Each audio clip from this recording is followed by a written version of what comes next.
வணக்கம் உறவுகளே. இன்றைய பட்டறை தேடலில் நாம் காணவிருப்பது ஆதி திருவரங்கம். உலகம் தோன்றிய முதல் யுகமான கிருதா யுகத்தில் அமைக்கப்பட்டதாக சிறப்பிக்கப்படும் விஷ்ணுவின் மச்ச அவதார ஸ்தலமே ரங்கநாயகி சமேத ஸ்ரீ ரங்கநாத பெருமாள் கள்ளக்குறிச்சி மாவட்டம் சங்கராபுரம் வட்டத்தில் தென்பெண்ணை ஆற்றின் தென்கரையில் அமைந்துள்ள ஆதி திருவரங்கம்.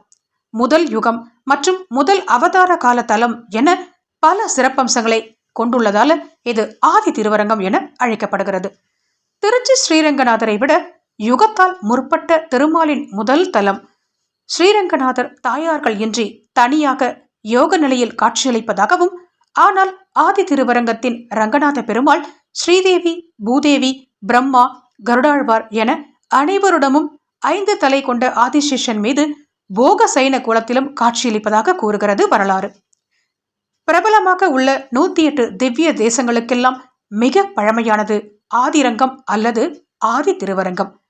சயன கோலத்தில் 29 அடி சுதையில் உருவானவர் என்றாலும் தைலக்காப்பு எல்லாம் இல்லாமல் மிக அழகாக இருக்கிறார் திருமால். இவர் நீட்டி படுக்க 24 அடி நீளம் உள்ள படுக்கை வேண்டியிருக்கிறதாம். அத்தனை பெரிய வடிவத்தார். தலைப்பகுதியில் ஆதிசேஷன் தன் 5 தலைகளுடன் குடையாக உள்ளது.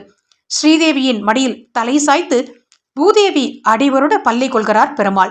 மேலும் தலைப்பகுதியில் கருடன் வணங்கிய குளத்தில் அமைந்திருக்கிறார். வலக்கை தலைக்கு அணைத்து இடக்கையை உயர்த்தி பிரம்மாவுக்கு உபதேசிக்கின்ற நிலையில் காட்சியளிக்கிறார். தாயார் ரங்கநாயகிக்கு தனியாக ஒரு கருவறை அமைக்கப்பட்டுள்ளது. கருணை பொங்கி வழியும் குளத்தோடு அருளை பாழி பறங்குகின்றனர் ரங்கநாதரும் ரங்கநாயகி தாயாரும். இனி விவசாய வரலாறு கூறும் சோழர் கால தானிய சேமிப்பு களஞ்சியம் குறித்து பார்ப்போமா? இந்த தானிய களஞ்சியம் கோயிலின் தென்கிழக்கு முனையில் செங்கல்லால் கட்டப்பட்டு மிகச்சிறந்த வரலாற்று சின்னமாக தனிச்சிறப்புடன் பிரம்மாண்டமாக காட்சியளிக்கிறது. இந்த நெற்களஞ்சியம் 3 பாகங்களாக பிரிக்கப்பட்டு தானியங்கள் சேமித்து வைக்கப்பட்டதாகவும், கீழ்ப்பாகம் நெல் தானியமும், நடுபாகம் கம்பும், மேல் பாகம் கேழ்வரகு தானியங்களும் சேமித்து வைக்கப்பட்டதாகவும், வறட்சி காலங்கள்ல மக்களுக்கு வழங்கப்பட்டதாகவும், அன்னதானம் செய்யவும் பயன்படுத்தப்பட்டது என்றும் தெரிவிக்கின்றனர். நெற்களஞ்சியத்தின் மேல் பாக்கத்தில் அன்னலட்சுமி தாயார் சிலை அற்புதமாய் அமைந்துள்ளது. இதன் வரலாற்றை கோவில் மண்டபத்தில் அறியலாம்.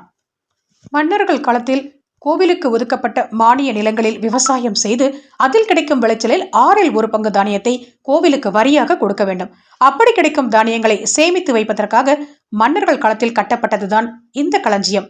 வரி மூலம் கிடைக்கும் நெல், வரகு, கேழ்வரகு, கம்பு போன்ற தானியங்களை கணத்தம், அதாவது களஞ்சியத்தின் சேமிக்கும் பகுதியில் தடுப்பு ஏற்படுத்தி சேமித்தனர் நம் தமிழ் மன்னர்கள்.